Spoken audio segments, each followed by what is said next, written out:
আসসালামু আলাইকুম গাইজ, আশা করি সবাই ভালো আছো। আমরা আজকে আবার স্ট্যাটিস্টিক্সের মেজার্স অফ সেন্ট্রাল টেন্ডেন্সির লেকচার 6-এ চলে আসছি। সো দেখি আজকের ক্লাসটা কীভাবে হয়েছে। এখানে বলা হয়েছে the number of students and daily expenses of BBA second year are stated below. Number of students 100, অর্থাৎ 100 জন স্টুডেন্টের প্রতিদিনের ব্যয়গুলো এখানে দেওয়া হয়েছে। সেকেন্ড ইয়ারের স্টুডেন্টদের প্রতিদিনের ব্যয়গুলো এখানে দেওয়া হয়েছে। তো নাম্বার অফ স্টুডেন্ট কত? 100 জন। অ্যাভারেজ কস্ট পার ডে কত? 85 টাকা।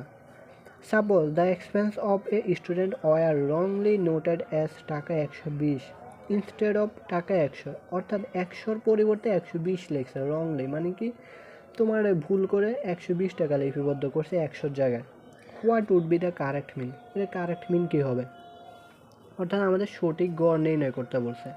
যেহেতু এটা ভুলভাবে আমাদের এখানে প্রেজেন্ট করছে বা লিপিবদ্ধ করছে, 100-100-র জায়গায় 120 লিখছে। এখন আমাদের কারেক্ট মিন বা সঠিক গড় নির্ণয় করতে বলছে এটা থেকে। তার জন্য আমাদের আগে টোটাল বের করা লাগবে। অ্যাভারেজ সমান সমান total divided by numbers of terms. আমাদের এখানে অ্যাভারেজ বের করা লাগবে। এখন অ্যাভারেজের সূত্র হচ্ছে total divided by number of terms.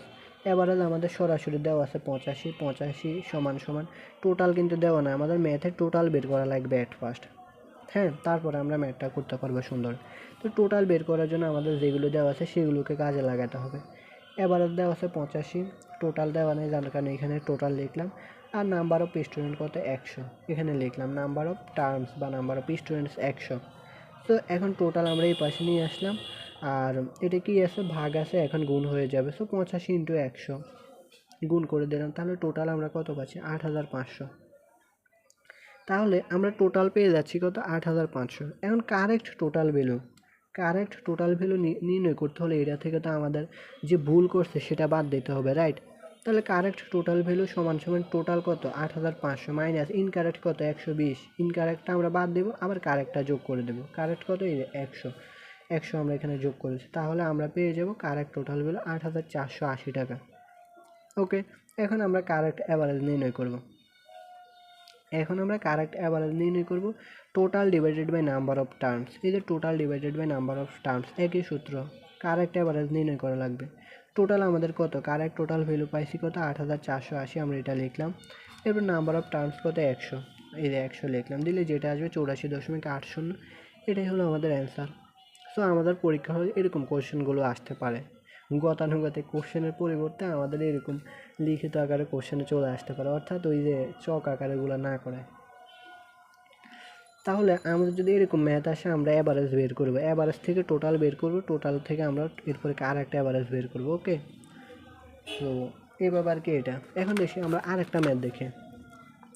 এখানে বলা হয়েছে monthly salary of 60 male workers and 40 female workers in a factory is টাকা 10,000 অ্যান্ড টাকা 9,000 respectively. What is the combined mean wages of workers? অর্থাৎ তোমার যুক্ত গড় বেতন কত হবে? সবার যুক্ত গড় বেতন কত হবে? আমাদের এখানে 60 জন নারী দেওয়া, পুরুষ দেওয়া আছে, 40 জন ফিমেল বা নারী দেওয়া আছে, অর্থাৎ 60 জন ছেলে, 40 জন মেয়ে। তাদের প্রত্যেকজনের টাকা 10,000 টাকা। মনে রাখবে 10,000 কিন্তু তোমার 60 জনের না, একজনের 10,000, আবার নারী একজনের 9,000 করে। তাহলে 60 জনের 10,000 কত হবে? 60 ইন্টু 10,000 দিলে কত হবে? 6 লাখ টাকা হবে। এরপরে 40 ইন্টু 9,000 দিলে কত হবে? 3,60,000 হবে। এখন আসি কম্বাইন্ড মিনের আমাদের সূত্র আছে। কম্বাইন্ড মিনের সূত্র কিন্তু এক্স বার ইন্টু সি সমান সমান x1 into n1 plus x2 into n2 divided by n1 plus n2। সূত্রটা আমার মনে রাখতে হবে। এরকম ম্যাথ আসলে আমাদের এই সূত্র দিয়ে করব। কম্বাইন্ড মিনের সূত্র কি? x1 into n1 plus x2 into n2 divided by n1 plus n2। এভাবে আমাদের যদি এখানে কয়জনের ইনফো দেওয়া আছে? 2 জনের। যেমন এখানে দেওয়া আছে মেল আর ফিমেল। যদি আরেকটা পার্সন দেওয়া থাকতো তখন আমাদের কি হতো? x3 হয়ে যেত, n3 হয়ে যেত। ওকে, তখন আমাদের এখানে আবার কি হতো? 3 জন থাকলে এখানে আমরা n3 দিতাম। আবার এখানে কি করতাম? x1, আবার এখানে x3 ইন্টু n3 দিতাম, আরেকটা বাড়তো আমাদের। ওকে, এখানে আমাদের আরেকটা বাড়তো। তাহলে এখন আসে আমাদের x1 কত দেওয়া আছে, x1 আমাদের হলো 10,000 টাকা দেওয়া আছে, এটা হলো x1। ওকে, আর আমাদের n1 মানে কি, n1 হলো আমাদের নাম্বার অফ আইটেমস বা নাম্বার অফ টার্মস, কত 60, 60 দিয়ে আমরা গুণ দেবো, 60 দিলে গুণ দিলে 6 লাখ। এরপর আমাদের x2 হচ্ছে কত 9,000, এটা হচ্ছে 9,000 আমরা লিখলাম।